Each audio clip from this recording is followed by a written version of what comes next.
Hello everyone. So let us begin with the next chapter. Chapter 1, Integers. So first we'll begin with the introduction part. So what are natural numbers? So we have learned in the lower classes the natural numbers are the counting numbers which we use in our daily life. Like 1, 2, 3, 4, 5, 6, 7, 8, 9, 10. It goes on. We can say that it is nothing but the for counting objects. Next is whole numbers. Whole numbers, it includes the all natural numbers and zero. So remember that, children. Whole numbers, that is, it includes with the natural number, it includes with the natural numbers and zero. So the word itself whole, you can say that how we pronounce the whole, then we can remember like that whole, it becomes like an zero, our mouth also becomes like an zero, so we can say that it's a start begin with 0 1 2 3 4 5, okay, dash dash dash. Now, so it's clear with the natural and whole numbers. And the next we are seeing about the integers. Integers include all positive numbers. They are negative numbers as well as zero. That means we can say that integers starts from some infinity dash dash dash dash. It begins with the -3, -2, -1, 0, +1, +2 and +3 dash dash dash dash. It goes on. So that means it includes both positive numbers also as well as negative numbers also with 0. So always we can remember that integers they are nothing but they form like a bigger collection of numbers. So I will write here, that is, they form a bigger collection of numbers. Bigger collection of numbers. Okay, children. So this is very important that we should know about the integers because it's very used in our daily life also. And remember that it forms a bigger collection of numbers, and integer itself says that it has a positive numbers and negative numbers. Okay, it has both positive numbers as well as negative numbers, and with the whole number also, okay, children, right? Next, coming to the how we are representing these integers with the number line. So for example, if I take here a number line, right? So here I will write it as a 0, +1, +2, +3, +4 and +5. Okay, now here on the left hand side, -1, -2, -3, -4 and -5. It goes on. Okay, so this is about our number line, right? You learned in the lower classes also this all part. So now coming to the main part, that is how the number line, what are the facts about the number line which is there. First one, he says that when we add a positive integers, when we add a positive integer,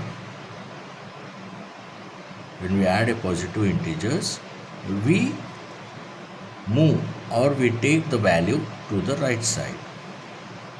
Okay, so what is saying, when we move a positive integer, we take the value towards the right side. And second one, when we add a value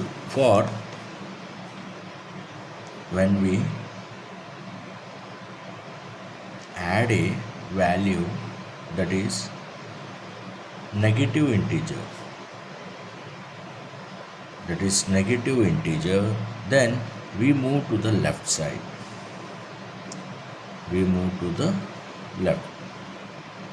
Okay, that is negative towards the left.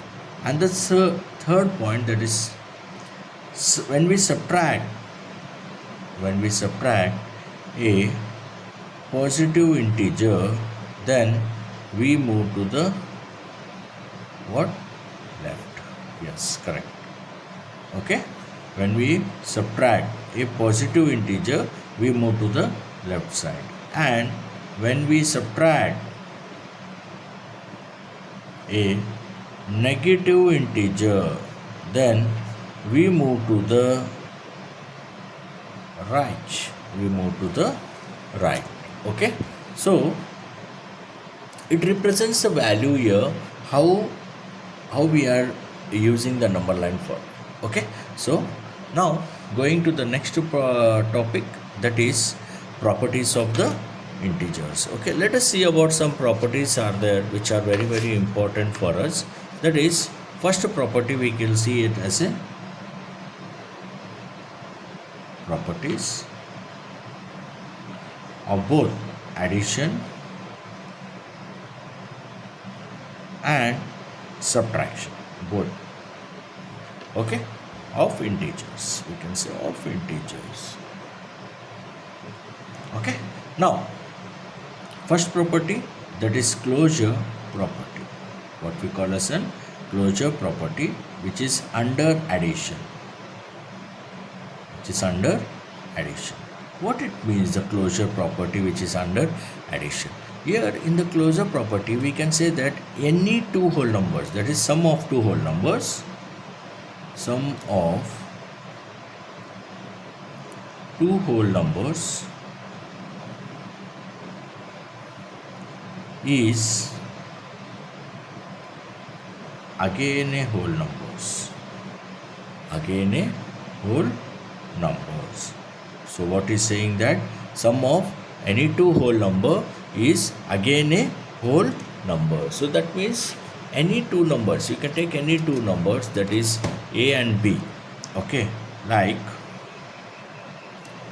in a general property, like, or you can write generally, general, in general, like general, a plus b is an integer, a plus b is an integer. Okay children, right? Here both two a and b are the integer, children. Remember, both a and b are the integer. So that's why it can be like, for example, if we take here 3 plus 5 is equal to 8.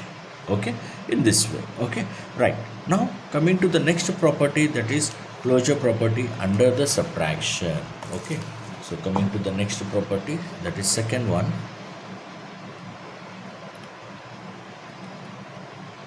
closure property under subtraction, under subtraction. Okay, now in this closure property under the subtraction, what are the general rule of that, this one closure?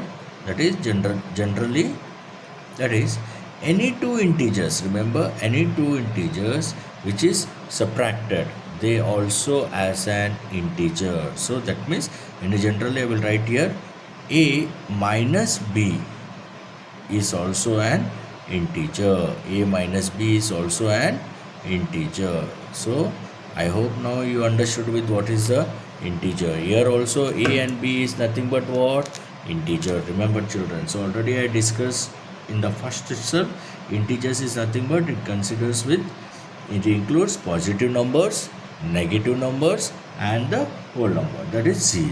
Okay, positive, negative and 0. Okay, right. Coming to the next third property, commutative property. The next property is commutative property.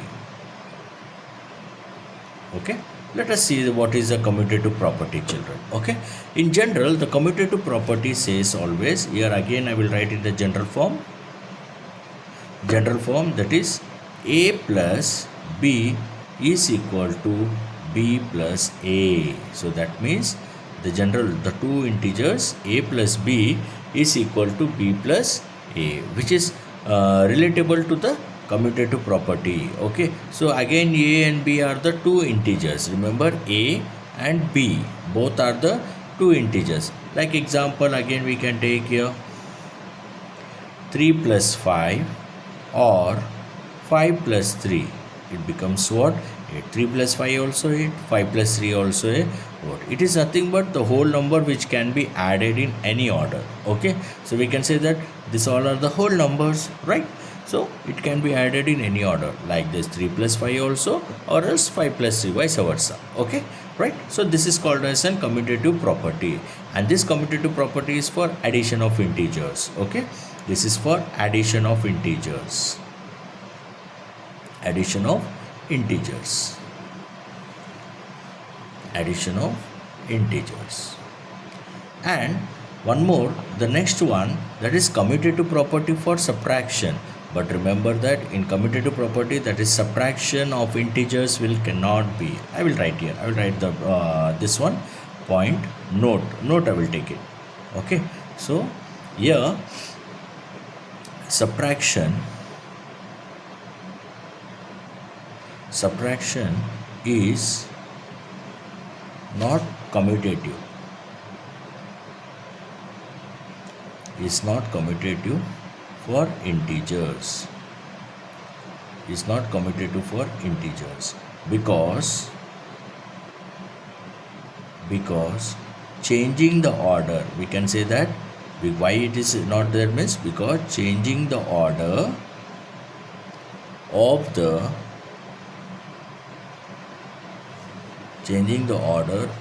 numbers changes the result. Okay, so subtraction is not commutative for integers because changing the order of the numbers changes the result. Okay children, now like example I will take it here. 5 minus 3 is nothing but what? 2. But if we change the order here again, 3 minus 5, it becomes what? Minus 2. So therefore it is a different result. So therefore in general form, a minus b is not equal to b minus a.